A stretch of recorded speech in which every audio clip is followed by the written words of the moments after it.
And I mean, it gets the, you can see it gets the tires spinning. Nissan definitely looked at the Supra and they're like, let's beat it. You can still get tail happy though. Hey everyone, it's Ben Hardy here, and in today's video, we're gonna be comparing the all-new Toyota Supra to the all-new Nissan Z. This is gonna be an awesome comparison. First and foremost though, a huge shout out and thank you to the Tim Daly Ford here in Spanish Fork, Utah for giving me some time with this Supra. This is actually my old Supra that they have for sale. This is like a huge coincidence that the week that I have the Nissan Z is the same week that, well, my old Supra gets traded in, and now we have this comparison happening. I'm going to include a link to their inventory in the description down below where you can check out this Supra. They also obviously sell the new Ford product as well, so definitely check them out. And then on a side note, if you want to save time and money the next time you purchase a car, link to my car buying guide in the description down below. Let's get right into it.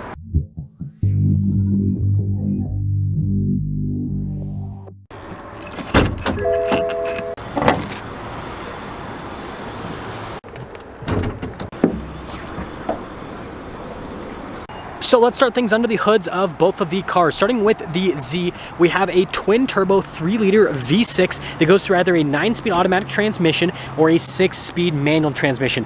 Power outputs are 400 horsepower and then 350 pound-feet of torque. Now, popping over to the Supra, we have a turbocharged 3-liter inline 6 that goes through an 8-speed automatic transmission, or soon to be a 6-speed manual for the 2023 model year. Now, power outputs are 382 horsepower and then 368 pound-feet of torque. So we have a little bit more torque over here, but we've got a little bit more horsepower over there. Now, before we dive into both of the cars, I do need to mention a couple of facts and figures, and then also just some disclaimers as well, I guess. So first off, the Supra weighs just over 3,400 pounds, and then the Z weighs just over 3,700 pounds, as these cars are both spec'd out. This one has the automatic, and this one has the 6-speed manual. Now, this Supra does have some modifications on it, including lowering springs and then a carbon fiber wing that you cannot get from the factory. So the main point I want to make is that this car is quite a bit lower to the ground compared to what it would be as a stock car, and so yeah, just kind of understand that as we're going through this comparison. And on top of that, this walk around is going to be pretty quick because I also want to have some driving impressions in today's video. Now let's get to the fun stuff. So first off, let's start with the Z and let's go over the design with the new Z. So you guys know I'm a huge fan of this whole like Y shape here on the hood, and just notice it's got this nice clean design. It's got that like modern retro styling to it.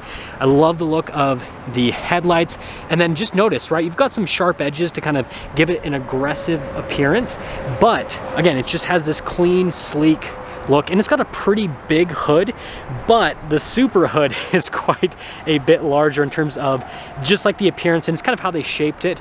So you guys can see here with the body lines on it, and we've got lots of fake vents here on the Supra. It's something that people made fun of this car for at release.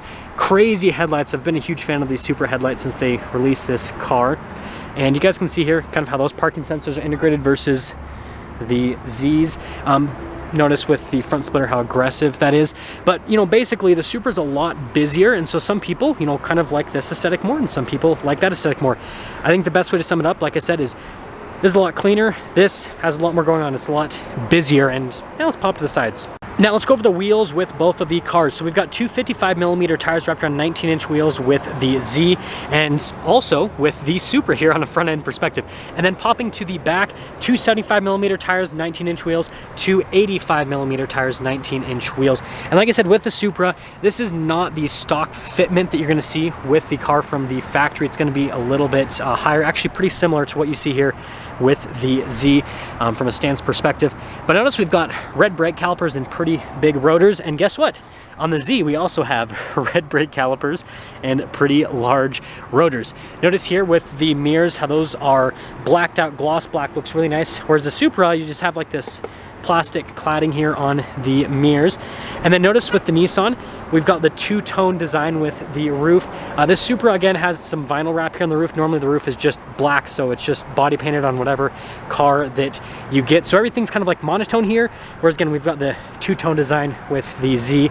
And then notice this trim piece here with the Z to kind of break things up stylistically a little bit. And then of course we've got more fake venting here with the Supra, whereas look at the door panel here on the side of the Z. Again, just some body lines. They definitely keep things clean, and again, they just don't make it busy with a bunch of stuff happening. But something I think is really cool here on the new Z is this is the keyless entry button here. to lock or unlock the car. And I don't know, it just like fits perfectly with the styling. Whereas this just has like a regular little like ridge on the door handle itself. If you want to lock it and then unlocking it, you just put your hand right there. And then let's actually pop to the rear. Now, like I said, the Supra does have an aftermarket spoiler on it. It's a carbon fiber spoiler. So you just got to like mentally take that out of the picture. And that's what the car would normally look from the factory. But again, look at the Z. So you guys can see here with a low profile spoiler, got the Nissan logo right here, got the retro style tail lights, look at the diffuser down below, the exhaust tips. Again, really clean design. And then popping over the Supra, quite a bit busier. You've got the ducktail kind of look right there. I do love the taillights on the Supra. Of course, more fake venting. And then we've got this crazy diffuser with the rain light. I think they're both really cool looking cars overall, just two completely different approaches from a design standpoint on the exterior of both of them. But I want you guys to let me know which exterior you prefer out of both of them. And also the Supra kind of has more of like these like flowing type lines, whereas the Z, you know, the hips in the back, they kind of have that like flowy type appearance, but it's more like boxy with the appearance. Okay, so let's quickly go over some highlights here with the interior, and all you need to know with the Supra is it has a BMW interior.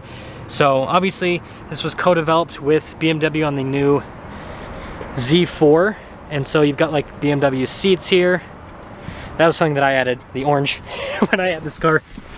And then if we start it up, don't worry, we'll have an exhaust comparison with both of them. But you guys can see, I mean, the steering wheel, you know, obviously has the Toyota logo on it. We've got like the BMW paddle shifters. This does have adaptive cruise control, which is pretty cool.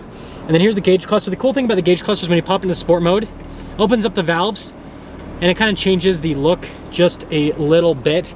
And then infotainment system is just, it's not BMW's newest infotainment system, but it's one of their newer ones. Camera resolution is great. It's got parking sensors. And overall, the infotainment system is easy to use. I can tell you as an owner of a Supra, right, this infotainment system works most of the time. It did glitch out a little bit on me, especially with the wireless Apple CarPlay. And you guys can see you can get pretty good fuel economy in the 20s with the Supra. And you got the radio presets where you can hover your finger over it, which is pretty cool. Dual zone climate controls. We got heated seats. We got some like carbon fiber here in the center with our giant sport mode button. And this comes with quite a bit of safety tech. And then again, this is the automatic.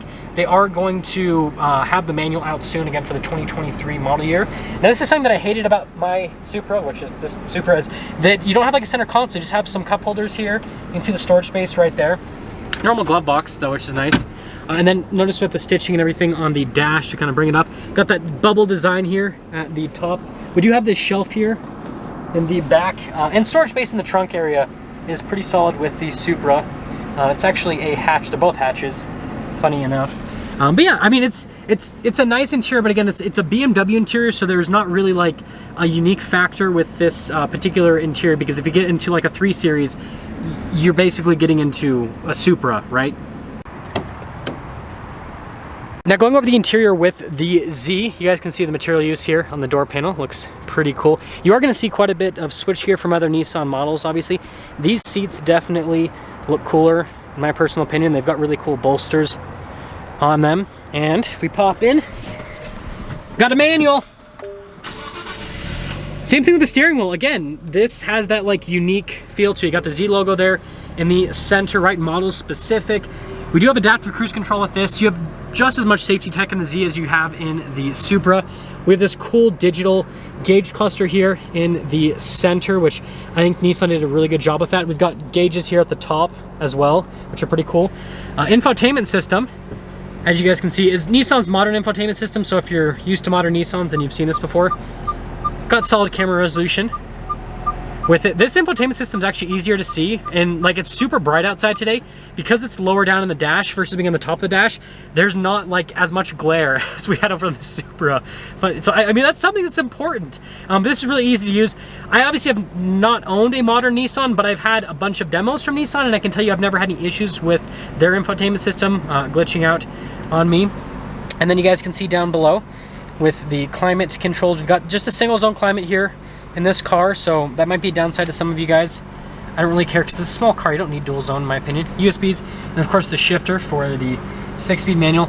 You can get the 9-speed automatic, and it has Nissan's like interesting shifter thing Heated seats, just like the Supra got the release for the trunk. We got some cup holders, and we have a real center console that you can actually like use, which is cool. And look at the storage space there in the back. They're both just as well, practical or impractical, depends on the way you're looking at it. I mean, they're two-seater sports cars. They're not going to have huge storage areas. You can see in the glove box. Now, different approach here. You guys can see nice padding and stitching down below. The dash is soft touch, but it doesn't have like stitching like you have in the Supra. Still have that like double bubble design here at the top, which is kind of interesting with the roof on the car. Now let's quickly talk about pricing before we take them out and drive them. So this Z fully loaded, stickers for about $53,000. You can get lower down packages on the Z for less money. They're gonna be in like the $40,000 range. You still get this monstrous twin turbo V6 with those packages, again in the $40,000 range, but fully loaded $53,000. Now popping over to the Supra, fully loaded, this car was about $57,000 brand new. But in today's markets, Toyota has increased the MSRP, so you're closer to $60,000 on a fully loaded Supra. The manual transmission, I'm sure, is going to carry a price premium from Toyota, and also from dealers, obviously, but from Toyota, where it's probably going to cost, again, somewhere north of $60,000, I'm sure.